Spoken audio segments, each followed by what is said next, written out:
कुटुंब एवं परिवार। परिचय। भारतीय समाज की मूल इकाई कुटुंब या परिवार रहा है। कुटुंब और परिवार केवल सामाजिक नहीं बल्कि धार्मिक, आर्थिक और राजनीतिक दृष्टि से भी अत्यंत महत्वपूर्ण संस्था रही है। प्राचीन भारत में व्यक्ति की पहचान उसके परिवार, वंश और गोत्र से होती थी। समाज की एकता और नैतिक व्यवस्था का केंद्र बिंदु परिवार ही था। कुटुंब शब्द की उत्पत्ति। कुटुंब शब्द संस्कृत मूल कुट अर्थात घर और उम्ब अर्थात संग्रह से बना है, जिसका अर्थ है एक साथ निवास करने वाला समूह। परिवार शब्द परि अर्थात चारों ओर और वार अर्थात रक्षक से बना है, जिसका अर्थ होता है सुरक्षा प्रदान करने वाला समूह। वैदिक साहित्य में कुल, गृह, कुटुंब और वंश सभी पारिवारिक संगठन को सूचित करते हैं। वैदिक काल में परिवार। ऋग्वैदिक काल में परिवार समाज की सबसे छोटी इकाई था। परिवार पितृसत्तात्मक था, जिसमें पिता को गृहपति कहा गया। संयुक्त परिवार प्रणाली प्रचलित थी। परिवार का संचालन गृहपति द्वारा होता था, जो यज्ञ करता और परिवार की रक्षा करता था। गृहिणी का स्थान उच्च था, उसे यज्ञों में समान भागीदारी मिलती थी। उत्तर वैदिक काल में परिवार का आकार बड़ा हुआ। कुल और वंश की अवधारणा विकसित हुई। वर्ण और आश्रम व्यवस्था स्पष्ट रूप से स्थापित हुई। विवाह को धार्मिक संस्कार माना गया, जिससे कुटुंब की निरंतरता बनी रहती थी। परिवार की संरचना। परिवार का प्रमुख गृहपति कहलाता था, जो निर्णयकर्ता और यजमान होता था। गृहिणी को सहधर्मिणी माना गया, जो घर की व्यवस्था संभालती थी। संतानें परिवार की निरंतरता और वंश की परंपरा को आगे बढ़ाती थी। संयुक्त परिवार प्रणाली में एक ही घर में कई पीढ़ियां रहती थी। वंश और संपत्ति पिता की ओर से चलती थी। समान गोत्र में विवाह वर्जित था। आर्थिक और धार्मिक भूमिका। परिवार उत्पादन और उपभोग की इकाई था। कृषि, पशुपालन और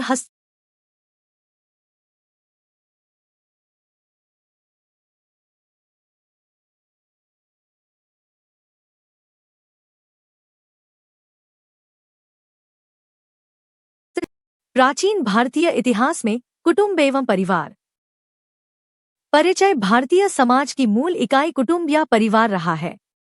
कुटुंब और परिवार केवल सामाजिक नहीं बल्कि धार्मिक, आर्थिक और राजनीतिक दृष्टि से भी अत्यंत महत्वपूर्ण संस्था रही है।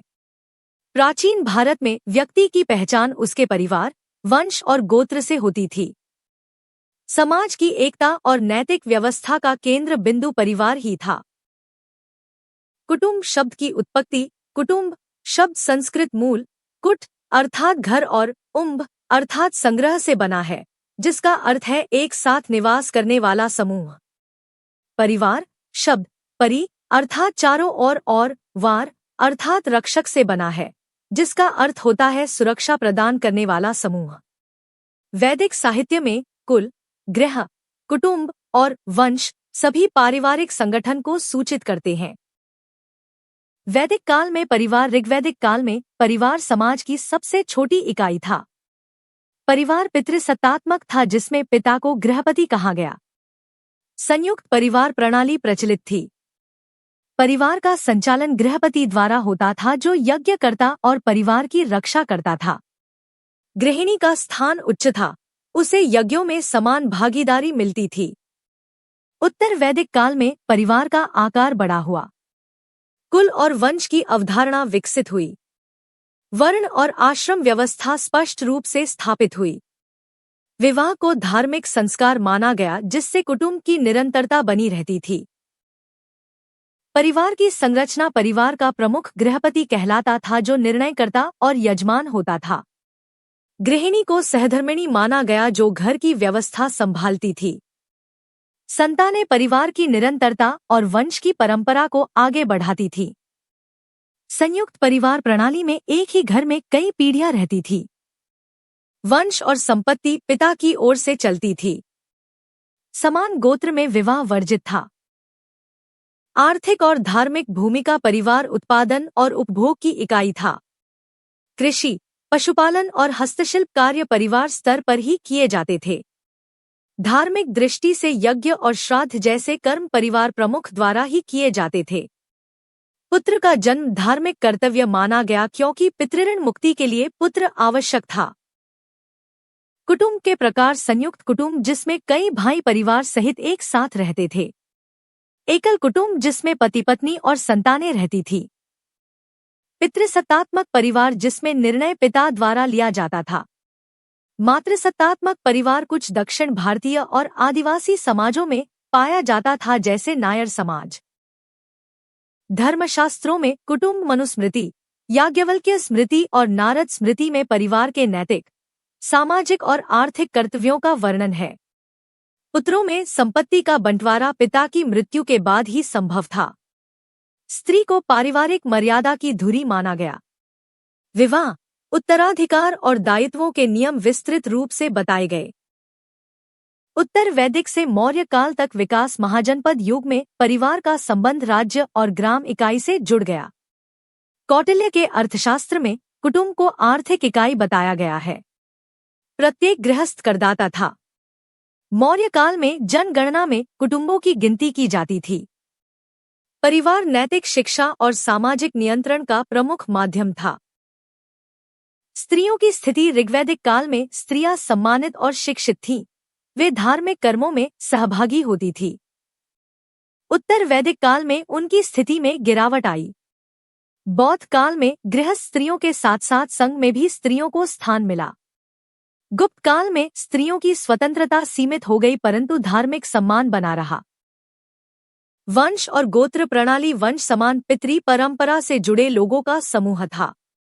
गोत्र किसी ऋषि के नाम पर आधारित होता था और विवाह में गोत्र महत्वपूर्ण भूमिका निभाता था। प्रवर गोत्र की उपशाखाएं थी। यह व्यवस्था रक्त संबंधों की मर्यादा और सामाजिक अनुशासन बनाए रखने में सहायक थी। शिक्षा और नैतिकता शिक्षा का प्रारंभ परिवार से ही होता था। पिता शिक्षक और माता प्रथम गुरु होती थी। परिवार में संस्कार प्रणाली विकसित की गई जैसे गर्भाधान, उपनयन, विवाह, श्राद्ध आदि। धर्म, अर्थ, काम और मोक्ष इन 4 पुरुषार्थों की शिक्षा परिवार से ही आरंभ होती थी। कुटुंब और सामाजिक संगठन समाज की संरचना परिवार से ग्राम, जनपद और राष्ट्र तक विस्तृत थी। परिवार सामाजिक नियंत्रण का सबसे प्रभावी साधन था। समाज की एकता, नैतिकता और धर्म का संरक्षण परिवार द्वारा ही किया जाता था। बौद्ध और जैन ग्रंथों में उल्लेख बौद्ध ग्रंथों में परिवार को गृहस्थाश्रम कहा गया है। गृहस्थ धर्म में अहिंसा, दान और सत्य पालन को सर्वोपरि बताया गया। जैन ग्रंथों में भी परिवार को संयम और त्याग की आधारशिला माना गया। निष्कर्ष, प्राचीन भारतीय समाज में कुटुंब केवल रक्त संबंधों का समूह नहीं था बल्कि यह नैतिक, धार्मिक, आर्थिक और शैक्षणिक केंद्र था।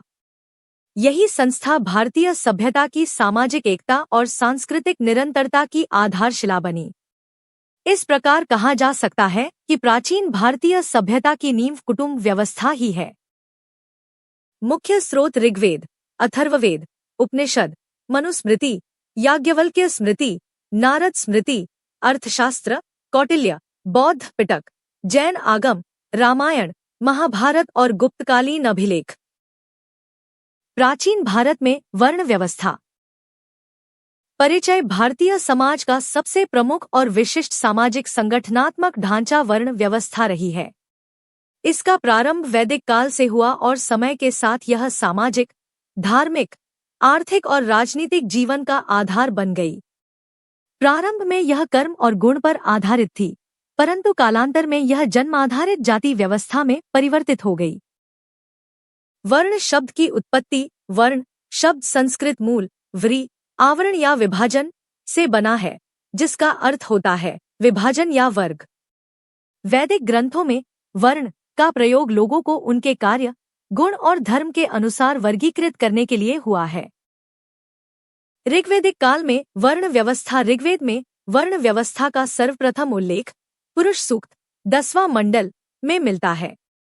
इसमें समाज को 4 वर्गों में बांटा गया है: ब्राह्मण, क्षत्रिय, वैश्य और शूद्र।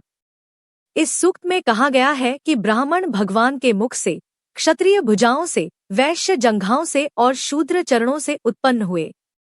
यह प्रतीकात्मक व्याख्या है जिससे सामाजिक श्रम विभाजन की भावना व्यक्त होती है। इस काल में यह व्यवस्था कठोर नहीं थी। किसी व्यक्ति को कर्म और गुण के आधार पर अपना वर्ण बदलने की स्वतंत्रता थी। कई ऋषि वैश्य या क्षत्रिय वर्ण के थे और अनेक ब्राह्मणों ने युद्ध भी लड़ा। उत्तर वैदिक काल में वर्ण व्यवस्था उत्तर वैदिक काल तक आते आते वर्ण व्यवस्था संगठित होने लगी। ब्राह्मणों ने धार्मिक और शिक्षण कार्यों पर अधिकार किया। क्षत्रियों ने शासन और युद्ध कार्यों को संभाला। वैश्य कृषि, व्यापार और पशुपालन करते थे। शूद्रों को सेवा कार्य सौंपा गया। अब यह व्यवस्था कर्म से अधिक जन्म पर आधारित होने लगी। मनुस्मृति के समय तक सामाजिक गतिशीलता घट गई और वर्णों के बीच कठोर सीमाएं बन गईं। 4 वर्णों का स्वरूप और कार्य। ब्राह्मण वेदों के अध्ययन, अध्यापन, यज्ञ, शिक्षा और धर्म की रक्षा का कार्य करते थे। उन्हें समाज का सर्वोच्च स्थान मिला। उनका कर्तव्य ज्ञान और आचरण से समाज का मार्गदर्शन करना था। क्षत्रिय शासन, प्रशासन, युद्ध और समाज की रक्षा का कार्य इनके जिम्मे था। वे राजा, सेनापति और योद्धा के रूप में कार्य करते थे। वैश्य कृषि, व्यापार, पशुपालन और अर्थव्यवस्था का संचालन करते थे। वे समाज की आर्थिक रीढ़ थे। शूद्र सेवा कार्य करते थे।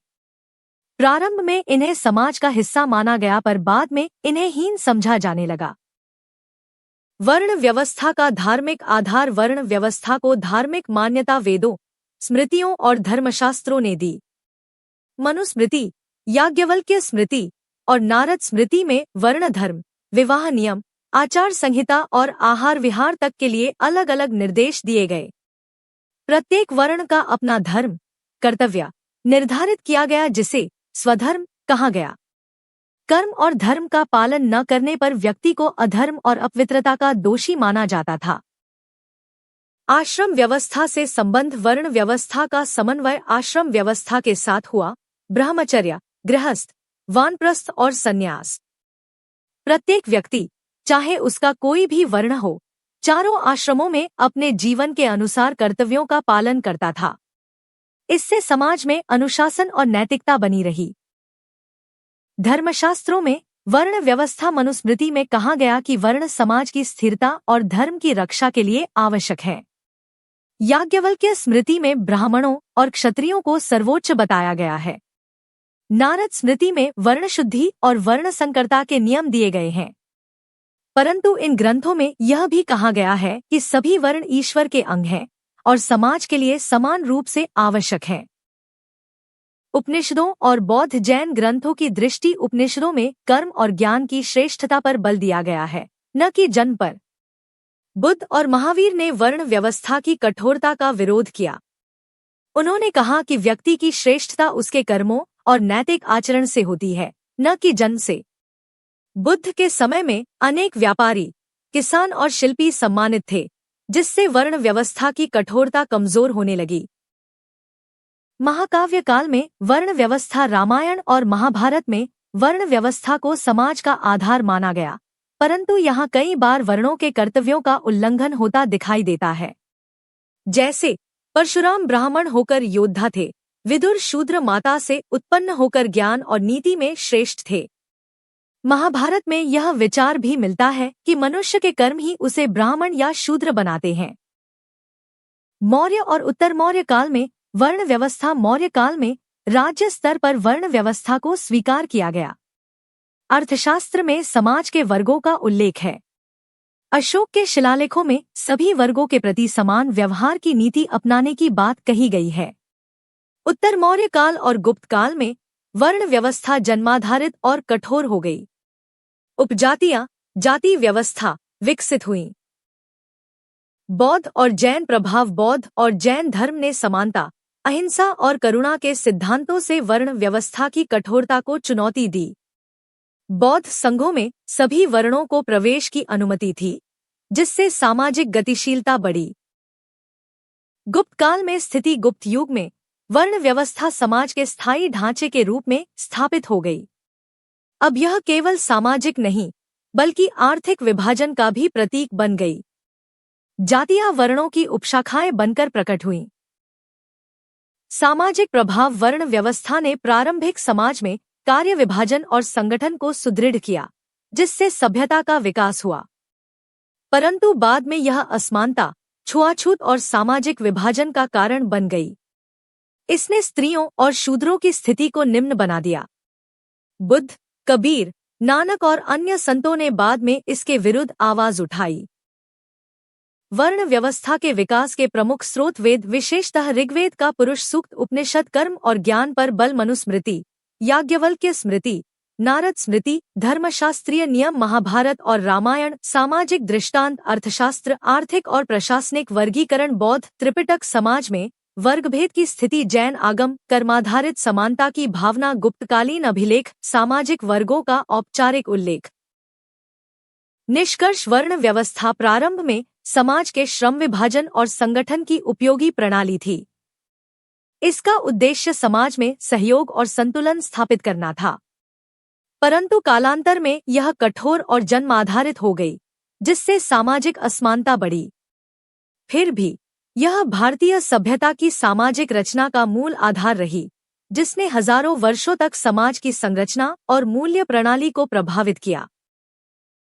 संक्षेप में कहा जा सकता है कि प्रारंभ में वर्ण व्यवस्था गुण, कर्म और स्वभाव पर आधारित थी, परंतु बाद में यह जन्म, परंपरा और धर्म पर आधारित होकर जाति व्यवस्था में परिवर्तित हो गई। प्राचीन भारत में जाति व्यवस्था, caste system in ancient India. परिचय, भारतीय समाज की सबसे विशिष्ट सामाजिक संस्था जाति व्यवस्था रही है। यह भारतीय सामाजिक संगठन की वह व्यवस्था है जिसने हजारों वर्षों तक समाज की रचना, कार्य विभाजन, नैतिकता और सामाजिक संबंधों को निर्धारित किया। प्रारंभ में जाति व्यवस्था का आधार कर्म और गुण था, परंतु कालांतर में यह जन्माधारित, वंशानुगत और कठोर बन गई। जाति शब्द की उत्पत्ति, जाति शब्द संस्कृत के जन धातु से बना है, जिसका अर्थ होता है जन्म। अर्थात जाति का अर्थ है जन्म से प्राप्त समूह। वैदिक काल में इसका अर्थ केवल जन समूह या वर्ग था, परंतु उत्तर वैदिक काल तक आते आते इसका अर्थ वंशानुगत सामाजिक वर्ग बन गया। वर्ण और जाति का अंतर, वर्ण व्यवस्था मूलतः वैदिक कालीन धार्मिक सामाजिक वर्गीकरण था, जबकि जाति व्यवस्था वर्णों की उपशाखाओं के रूप में बाद में विकसित हुई। वर्ण व्यवस्था गुण और कर्म पर आधारित थी, जाति व्यवस्था जन्म और परंपरा पर आधारित हो गई। वर्ण केवल 4 थे, लेकिन जातियां सैकड़ों और बाद में हजारों में विभाजित हो गईं। जाति व्यवस्था का उद्भव, जाति व्यवस्था का प्रारंभ उत्तर वैदिक काल में हुआ, जब वर्ण व्यवस्था कठोर होने लगी। विभिन्न पेशों, व्यवसायों और कौशल के अनुसार समाज में छोटे छोटे समूह बनने लगे, जिन्हें जाति कहा गया। मनुस्मृति, महाभारत और अर्थशास्त्र में जातियों के उद्भव का उल्लेख मिलता है। आर्यों और अनार्यों के मिश्रण, वर्ण संकरता, इंटरमिक्सचर ऑफ वर्णस और व्यावसायिक विशेषीकरण से जाति व्यवस्था विकसित हुई। जाति व्यवस्था के निर्माण में प्रमुख कारण: वर्ण संकरता, विभिन्न वर्णों के पारस्परिक विवाहों से मिश्रित जातियां बनी। व्यावसायिक विशेषीकरण, प्रत्येक पेशे से जुड़ा समूह एक विशिष्ट जाति में परिवर्तित हो गया। धार्मिक और सामाजिक अनुशासन, वर्ण धर्मों के पालन से वर्ण पृथक हुए और आगे जाकर जातियां बनी। भौगोलिक और सामाजिक परिस्थितियां, भारत की विविधता ने स्थानीय समुदायों को अलग अलग पहचान दी। आर्य नार्य सम्मिश्रण, आर्य समाज में स्थानीय जनजातियों के समावेश से नई जातियां उत्पन्न हुईं।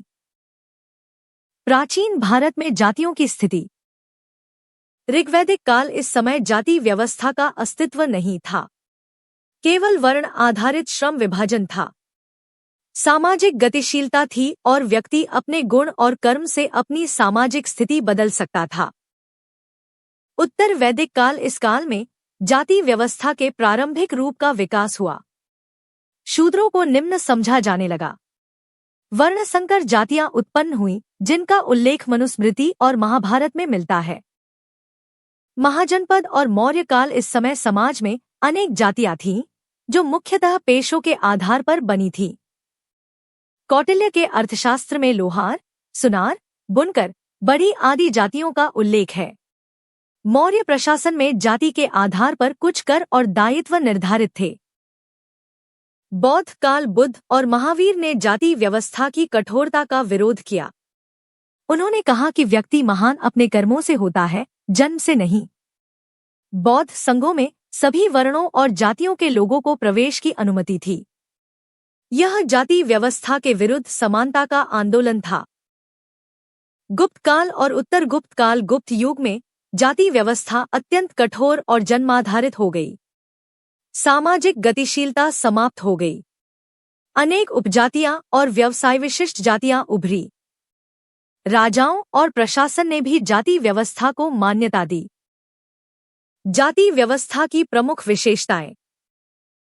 जन्म आधारित वर्गीकरण, व्यक्ति की जाति जन्म से तय होती थी। व्यावसायिक विशिष्टता, प्रत्येक जाति का अपना पारंपरिक व्यवसाय था। अंतर्विवाह निषेध, एक जाति के भीतर ही विवाह की अनुमति थी। भोजन और सामाजिक व्यवहार में भेद, ऊंच नीच के आधार पर संपर्क सीमित थे। सामाजिक गतिहीनता, व्यक्ति अपनी जाति नहीं बदल सकता था। नैतिक और धार्मिक नियंत्रण, जाति व्यवस्था को धर्मशास्त्रों ने पवित्र और आवश्यक बताया। जाति व्यवस्था और धर्मशास्त्र मनुस्मृति, याज्ञवल्क्य स्मृति, नारद स्मृति आदि ग्रंथों ने जाति व्यवस्था को धार्मिक मान्यता दी। इन ग्रंथों में यह निर्धारित किया गया कि कौन सी जाति कौन सा कार्य करेगी, क्या खाएगी, किससे विवाह करेगी और कौन सा कर्मकांड करेगी। मनु के अनुसार जातियां वर्ण संकरता का परिणाम है। जैसे ब्राह्मण पिता और क्षत्रिय माता से उत्पन्न संतान सूत कहलाती है, क्षत्रिय पिता और वैश्य माता से उत्पन्न मगध आदि। जाति व्यवस्था का आर्थिक पक्ष, जाति व्यवस्था ने श्रम और व्यवसायों का विभाजन किया जिससे हर व्यक्ति का कार्य निश्चित था। इससे प्रारंभ में आर्थिक स्थिरता और विशेषज्ञता आई, लेकिन समय के साथ यह व्यवस्था आर्थिक असमानता का कारण बन गई। शूद्रों और निम्न जातियों को लाभ से वंचित रखा गया, जिससे समाज में शोषण बढ़ा। राजनीतिक प्रभाव, जाति व्यवस्था ने राजनीतिक व्यवस्था को भी प्रभावित किया। राजा प्रायः क्षत्रिय जाति से चुना जाता था, ब्राह्मण उसे वैधता देते थे। निम्न जातियों को शासन और सेना से वंचित रखा गया। इससे समाज में ऊंच नीच की भावना स्थायी हो गई। सांस्कृतिक और धार्मिक प्रभाव, जाति व्यवस्था ने लोकाचार, धर्म, कर्मकांड, उत्सव और सामाजिक जीवन को नियंत्रित किया। हर जाति के लिए अलग अलग संस्कार, देवता और पर्व निर्धारित हुए। इससे भारतीय संस्कृति में विविधता आई, पर सामाजिक समरसता कम हुई। बौद्ध, जैन और भक्ति आंदोलनों का प्रभाव, बुद्ध, महावीर, कबीर, नानक, रामानुज, बसवन्ना, चैतन्य और अन्य संतों ने जाति व्यवस्था के विरुद्ध समानता, करुणा और भक्ति का संदेश दिया। भक्ति आंदोलन ने कहा कि ईश्वर की भक्ति में किसी जाति या वर्ण का भेद नहीं है। इन आंदोलनों ने सामाजिक परिवर्तन की नींव रखी। जाति व्यवस्था के लाभ और हानियां। लाभ, इसने प्रारंभिक समाज में श्रम विभाजन और सामाजिक संगठन को सुदृढ़ किया। हर व्यक्ति का कार्य निश्चित था, जिससे समाज में स्थिरता बनी। हानियां, जन्म आधारित असमानता और छुआछूत फैली। सामाजिक गतिशीलता समाप्त हुई। निम्न जातियों का शोषण हुआ। सामाजिक एकता और राष्ट्र भावना कमजोर पड़ी। प्रमुख ऐतिहासिक स्रोत, ऋग्वेद, वर्ण व्यवस्था का प्रारंभिक उल्लेख, मनुस्मृति, याज्ञवल्क्य स्मृति, नारद स्मृति, जातियों का विस्तार और धर्म नियम, महाभारत, वर्ण संकरता और जाति वर्णन, अर्थशास्त्र, व्यावसायिक और प्रशासनिक वर्ग, बौद्ध त्रिपिटक, जाति व्यवस्था का विरोध, जैन आगम, कर्म आधारित समानता, गुप्तकालीन अभिलेख, जातियों का स्थायित्व, विदेशी यात्रियों के वृत्तांत, फाह्यान, वेनसांग आदि ने जाति व्यवस्था की कठोरता का उल्लेख किया है। निष्कर्ष, जाति व्यवस्था भारतीय समाज की ऐतिहासिक, सांस्कृतिक और सामाजिक वास्तविकता रही है। प्रारंभ में यह कार्य और गुण पर आधारित संगठनात्मक प्रणाली थी, जिसने समाज में श्रम विभाजन और सहयोग की भावना पैदा की। परंतु बाद में जब यह जन्माधारित और कठोर हो गई तो इसने असमानता, शोषण और सामाजिक विघटन को जन्म दिया। फिर भी यह भारतीय समाज के विकास और उसकी जटिल संरचना को समझने की कुंजी है। संक्षेप में कहा जा सकता है, वर्ण व्यवस्था समाज का सैद्धांतिक ढांचा थी और जाति व्यवस्था उसका व्यावहारिक रूप। जब कर्म का स्थान जन्म ने ले लिया तब समानता की भावना लुप्त हो गई और भारतीय समाज स्थिर होकर गतिहीन बन गया। प्राचीन भारत में दास प्रथा विस्तृत जानकारी UPSC, PCS, SSC, UGC NET, assistant professor exam हेतु उपयोगी। परिचय। प्राचीन भारतीय समाज में दास प्रथा एक ऐसी सामाजिक आर्थिक संस्था थी जिसमें व्यक्ति किसी अन्य व्यक्ति की आज्ञा में, उसके नियंत्रण में, बिना स्वतंत्र अधिकारों के कार्य करता था। यद्यपि भारतीय दास प्रथा ग्रीक या रोमन दास प्रथा जितनी कठोर नहीं थी, फिर भी यह सामाजिक असमानता और आर्थिक विषमता का प्रतीक थी। भारतीय शास्त्रों और साहित्य में इसे दास, दासी, भृत्य, सेवक आदि नामों से संबोधित किया गया है। दास शब्द की उत्पत्ति। दास शब्द संस्कृत मूल दस से बना है, जिसका अर्थ है सेवा करना। ऋग्वेद में दास और दस्यु शब्दों का प्रयोग उन शत्रुओं या विदेशी जनों के लिए भी किया गया जो आर्यों के अधीन कर दिए गए थे। समय के साथ यह शब्द सामाजिक अर्थ में सेवक या गुलाम के अर्थ में प्रयुक्त होने लगा। वैदिक काल में दास प्रथा। ऋग्वैदिक काल में दास शब्द दो अर्थों में मिलता है। शत्रु या दस्यु जातियों के लिए, घरेलू सेवक या दासी के रूप में।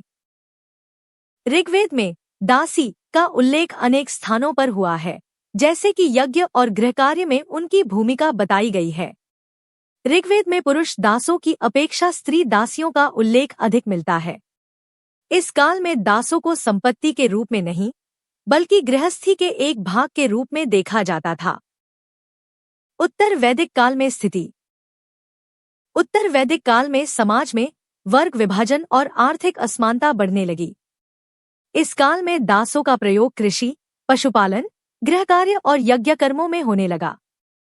शतपथ ब्राह्मण, आपस्तम्ब धर्मसूत्र और गौतम धर्मसूत्र में दासों की स्थिति का वर्णन मिलता है। इस समय दासों का क्रय विक्रय भी प्रारंभ हो गया था। धर्मशास्त्रों में दास प्रथा। मनुस्मृति, याज्ञवल्क्य स्मृति, नारद स्मृति आदि में दास प्रथा का व्यवस्थित उल्लेख मिलता है। मनुस्मृति 8-415-416 के अनुसार दास बनने के प्रमुख कारण थे: जन्म से वंशानुगत दास, युद्ध में पकड़ा जाना, दान या उपहार के रूप में प्राप्त होना, कर्ज के बदले स्वयं को दास बनाना, दंड स्वरूप दास बनना, अकाल या आर्थिक संकट में स्वयं को बेचना। धर्मशास्त्रों के अनुसार दास अपने स्वामी की सेवा के लिए बाध्य था, किंतु उसे अनुचित दंड नहीं दिया जा सकता था। याज्ञवल्क्य स्मृति में दास को अत्यधिक मारने या उत्पीड़न करने वाले स्वामी पर दंड का प्रावधान बताया गया है। बौद्ध एवं जैन ग्रंथों में दास प्रथा। बौद्ध साहित्य में दासों को दास, भृतक, कमकार आदि नामों से संबोधित किया गया है। जातक कथाओं में बताया गया है कि राजा, व्यापारी और गृहस्थों के यहाँ दास कार्य करते थे। बुद्ध ने दास प्रथा की भर्त्सना की और कहा कि सभी मनुष्य समान है। जैन ग्रंथों में भी दास प्रथा का उल्लेख मिलता है। वहाँ कहा गया है कि हिंसा और अत्याचार धर्म के विरुद्ध हैं, अतः दासों के साथ न्यायपूर्ण व्यवहार करना चाहिए। महाकाव्य काल, रामायण और महाभारत। रामायण में कैकेयी की दासी मंथरा का उल्लेख प्रसिद्ध है। यह दर्शाता है कि दास दासी परिवार के साथ घनिष्ठ रूप से जुड़े रहते थे। महाभारत में विदुर का उल्लेख है जो दासी पुत्र थे। यह सामाजिक स्तर पर दासों के परिवार से आने वाले व्यक्तियों की सीमित उन्नति का उदाहरण है। कृष्ण को अर्जुन का सारथी कहा गया है। यह सेवा की परंपरा का प्रतीक है, यद्यपि यह दासता नहीं बल्कि कर्तव्य आधारित सेवा का रूप था। मौर्य काल में दास प्रथा। कौटिल्य के अर्थशास्त्र में दास प्रथा का विस्तृत वर्णन मिलता है। कौटिल्य ने दासों के 15 प्रकार बताए हैं, जैसे कि युद्ध में पकड़े गए, दान में प्राप्त, माता पिता से जन्मे, कर्ज में बंधे आदि। उन्होंने दासों के अधिकारों और कर्तव्यों का भी उल्लेख किया। अर्थशास्त्र में कहा गया है कि दास को प्रतिदिन भोजन, वस्त्र और निवास की सुविधा देना स्वामी का कर्तव्य है। कौटिल्य ने यह भी कहा कि यदि कोई दास स्वामी से दुर्व्यवहार सहता है तो वह न्यायालय में शिकायत कर सकता है। मौर्य शासन के अधीन राज्य में दासों का उपयोग कृषि, निर्माण, शाही कार्यों और सेवाओं में होता था। गुप्त काल में स्थिति। गुप्त काल में दास प्रथा का अस्तित्व बना रहा, किंतु इस समय समाज में भृत्य और कृषिदास, बंधुआ मजदूर की संख्या बढ़ गई थी। भूमि दान अभिलेखों में दास दासी सहित भूमि दान किए जाने का उल्लेख मिलता है। इससे पता चलता है कि दासों को भूमि के साथ संपत्ति के रूप में माना जाता था। हालांकि बौद्ध धर्म के प्रभाव से समाज में दासों के प्रति दृष्टिकोण कुछ नरम हुआ। दासों के अधिकार और स्थिति। दास को संपत्ति नहीं बल्कि गृहस्थ का अंग माना गया था। उसे जीवन और भोजन का अधिकार था, किंतु स्वतंत्रता नहीं। कुछ परिस्थितियों में दास मुक्तक प्राप्त कर सकता था, जैसे स्वामी द्वारा दान में मुक्ति देना, धर्म कर्म के लिए दान देना या दास द्वारा दान देकर स्वतंत्र होना। धर्मशास्त्रों में मुक्त दास को समाज में पुनः समान अधिकारों से रहने की अनुमति थी। दास प्रथा और भारतीय समाज। भारतीय दास प्रथा का आधार नस्लीय नहीं बल्कि सामाजिक और आर्थिक था। यह मुख्यतः ऋण, युद्ध और दंड से उत्पन्न होती थी। भारत में दासों के साथ मानवीय व्यवहार की भावना विद्यमान थी। उन्हें अन्न, वस्त्र और निवास का अधिकार दिया गया था, परंतु फिर भी यह व्यवस्था सामाजिक विषमता को स्थायी बनाती थी और निम्न वर्गों के शोषण का माध्यम थी। प्रमुख स्रोत और ग्रंथ। ऋग्वेद दासी और दास का उल्लेख, शतपथ ब्राह्मण, दासों की भूमिका मनुस्मृति, दासों के प्रकार और अधिकार याज्ञवल्क्य स्मृति, दास मुक्ति के नियम नारद स्मृति, दासों के अधिकार और दंड व्यवस्था अर्थशास्त्र कौटिल्य, दासों के प्रकार, दायित्व और संरक्षण जातक कथाएं, दास जीवन के सामाजिक चित्रण रामायण महाभारत, दासों का पारिवारिक व सामाजिक उल्लेख गुप्तकालीन भूमि दान अभिलेख, दासों का आर्थिक स्वरूप। निष्कर्ष। प्राचीन भारत में दास प्रथा एक सामाजिक और आर्थिक संस्था थी जिसने समाज के निम्न वर्गों को सीमित अधिकारों तक बांध रखा था। हालांकि भारतीय परंपरा ने कभी भी दास को पशु या वस्तु नहीं माना, फिर भी यह मानव समानता की भावना के विपरीत थी। समय के साथ बौद्ध जैन धर्म और भक्ति आंदोलन के प्रभाव से यह व्यवस्था धीरे धीरे कमजोर हुई और मध्यकाल तक यह अधिकतर बंधुआ मजदूरी या सेवक प्रथा में परिवर्तित हो गई। Please like, subscribe and comment.